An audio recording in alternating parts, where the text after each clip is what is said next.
It is extremely rare to find an anime, TV series, or media in general that is as emotionally resonant as Koe no Katachi, or A Silent Voice. This movie is a sobering perspective on bullying and real life that is rarely found in animated mediums, and a beautiful heartfelt redemption story. This video is going to heavily resemble the tone I intended to convey through my first video about Oregairu, which I highly suggest you check out if you like this one. High schooler Shoya Ishida plans to kill himself after struggling for years with isolation and depression. When he was in elementary school, a student joined his class mid-year named Shoko Nishimiya. The girl in question was deaf. Despite her genuine attempts to fit in and make friends with her new classmates, the fact that she was deaf made her an easy target for the students in her class to bully, mainly Shoya and his friends. When the bullying eventually reached the school's administration, Shoya was singled out as the main culprit despite not being the only bully. Shoko transferred schools, and Shoya quickly became the new target of his class's bullying. Fast forward to middle school, Shoya's reputation as a bully quickly spread throughout the school, causing the student body at large to neglect and isolate him. Due to the lingering regret from his actions in elementary school, as well as his general lonesome, Shoya becomes deeply depressed and even develops an inferiority complex. He finds himself unable to look people in the eye and blocks out the faces of others. Being so alone and heavily entrenched in self-loathing takes a major toll on him, eventually leading to his decision to commit suicide. Before that, however, he goes to his local community center to learn sign language in an attempt to finally apologize to Shoko for his actions before killing himself. This would prove to be one of the most important decisions he ever made, as he would have a chance encounter with Shoko that would eventually lead to the revival of his self-worth and a newfound reason to live. Koe no Katachi is a beautiful, heartfelt story about dealing with one's inner demons.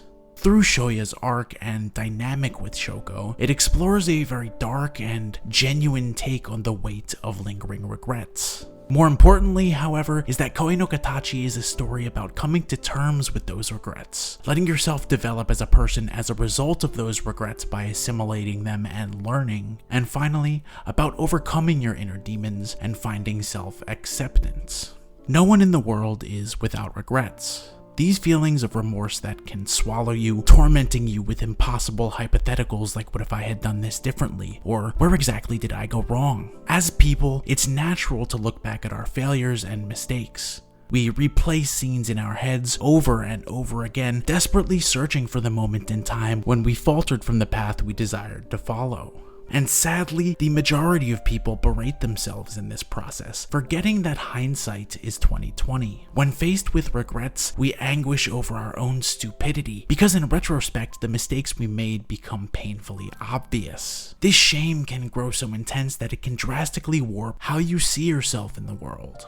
Shoya Ishida is a tragically realistic character. He's burdened with his mistakes, shackled as if a roadblock prevented him from overcoming his regrets about Shoko. In Shoya's case, every single day is a harsh reminder of all the things he hates most about himself. After the incident with Shoko in elementary school, Shoya was left isolated with no friends, the subject of his classmates' mockery and bullying. When he got to middle school and eventually high school, he still could not be free of his reputation as a bully. Peers ignored him, except when glaring at him with disgust. What makes Shoya such a genuine portrayal of regret is how it consumes him as a person. Every exchange he shared with others seemed to him to be a reflection of the mistakes he once made, and he heavily internalized these failures.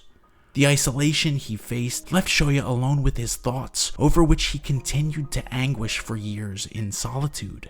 His fixation on the past would develop into depression and self-hate. Shoya is a boy that has a good heart deep down, who made stupid mistakes as a kid that deeply affected the way he interacted with his surroundings.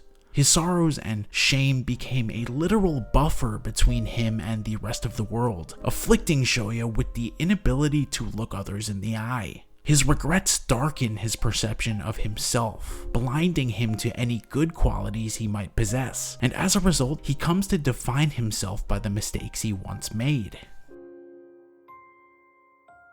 It is in this characterization of Shoya that I find the most resonant theme Koe no Katachi presents.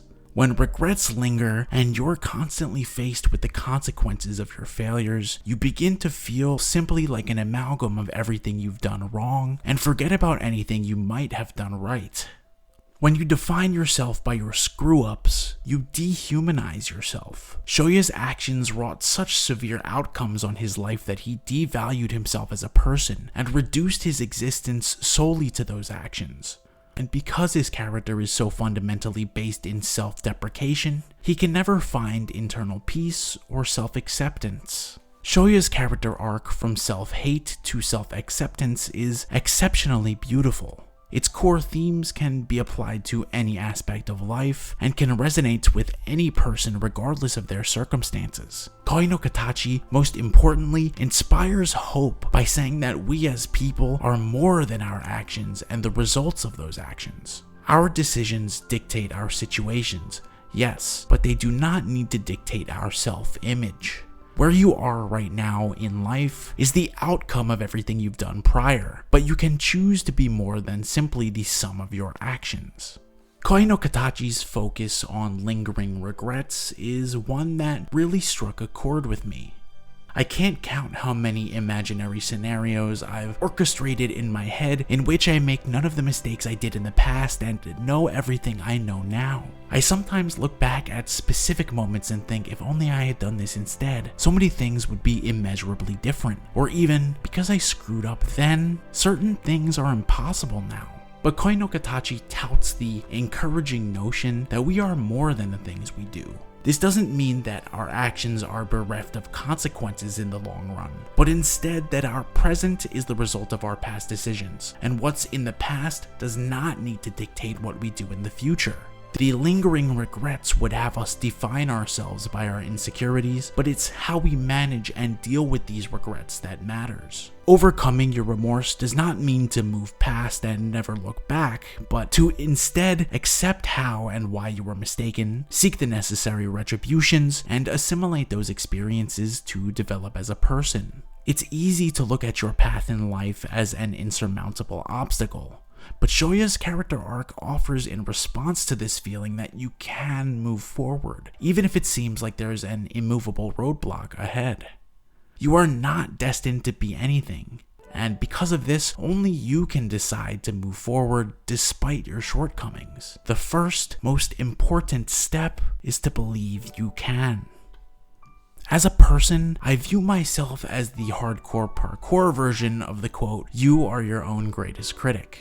I have a hard time planning for the future, and that lack of preparation lends itself to making mistakes. More than anything, I relate to the parts of Shoya that are still stuck in elementary school, unable to move forward. But Koe no Katachi's core philosophy says not to fixate on the past. When you allow your regrets and mistakes to define you and live in a world of hypothetical what-ifs, you lose sight of who you truly are and what's important. This is because of the inherently dichotomous nature of this kind of reflection. To rephrase, when you only focus on what you did wrong and what you could have done better, the version of yourself that you imagine in these scenarios is not the person you are, but rather the person you wish you were. The you in those theoretical timelines, in which you make none of the same mistakes, cannot fundamentally be the same as the you that did experience those failures. And when you become deeply entrenched in these fictitious circumstances, it can fracture your own self-image. To be shackled in the past is to be unable to accept your current self. In other words, you'll never find peace. Interestingly, peace in this context is a rather simple concept. Shoya's peace is found when he realizes he isn't afraid to look others in the eye anymore, and that he has something to live for. My own peace is the retrospective knowledge that though things could have been different, it does not mean they would have been better. It is the ironically comforting notion that the decisions you made in the past can only damage you if you let them. It is to accept these mistakes as part of yourself and to learn from them. You can't change what's done. All you can do is work towards the future you want. You are not the mistakes you've made so long as you make the effort not to repeat them. It is extremely easy to fixate on your screw-ups and begin to view yourself as a screw-up. Conversely, it is difficult to view your failures as an integral factor of growth and better yourself. What makes all of this possible for Shoya is something simple: bonds with others. Koe no Katachi makes one thing certain, that loneliness and isolation go hand in hand with regret. Because Shoya spent nearly all of his time alone with these regrets, ostracized from his peers, self-hate began to fester inside him. What truly allowed him to overcome and learn from his pain was the friendship he grew to share with Shoko. Shoya's entire life appeared in his eyes like a bitter reminder of the things he resents most about himself. He hated what he had done to Shoko in elementary school, and that hate eventually grew into crippling self-deprecation as he began to let his past define him. He was ultimately saved by Shoko's kindness, which was likely the most warm-hearted show of compassion he had received in years, or perhaps his whole life.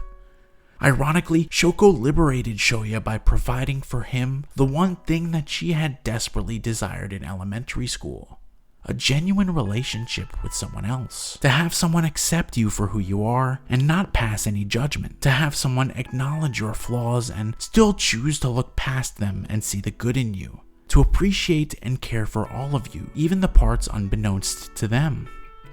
Humans are, by nature, social creatures. No matter how introverted anyone might be, we all need at least one Shoko in our lives. There are people you come across in life who will never judge you and never desire anything from you. To be wholeheartedly embraced for everything you are is something humans desperately crave and pursue. Bonds with your friends and loved ones can make you whole and provide a necessary foundation for turning self-hate into self-love and acceptance. Koe no Katachi is the story of a boy so bitter with shame and resentment for his past that he feels the only way out is suicide. It's the story of how a genuine bond can wash away the regrets weighing one down. It's the story of finding one's place in the world and finding a reason to move forward. Most importantly, however, is that Koe no Katachi is Shoya's metaphorical pilgrimage from crippling self-deprecation to being genuinely grateful to be alive.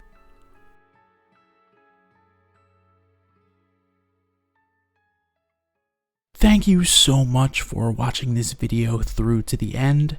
I'd like to take a quick minute to mention an organization by the name of Anime for Humanity, a volunteer-ran non-profit charity using anime, manga, video games, and cosplay as a medium to challenge the stigma surrounding mental health and to raise awareness. Anime for Humanity appears at conventions all over the country to engage in conversation with the community and provide mental health resources to attendees through their anime therapy kits. They've handed out over 10,000 therapy kits in 1 year alone, providing support to those in need and help to those who may not know where to find it. Their kits include anime recommendations, mental health resources, and aim to spark happiness in hopes of reminding people in need that it is okay to ask for help. For as little as a $1 donation, you can help provide valuable resources and share your love of anime with someone who might need it. I've included a link in the description, and I will post it in the comments as well, directing you to their website where you can donate any amount of money and know that you are helping someone in need. Thank you for watching and have a great day.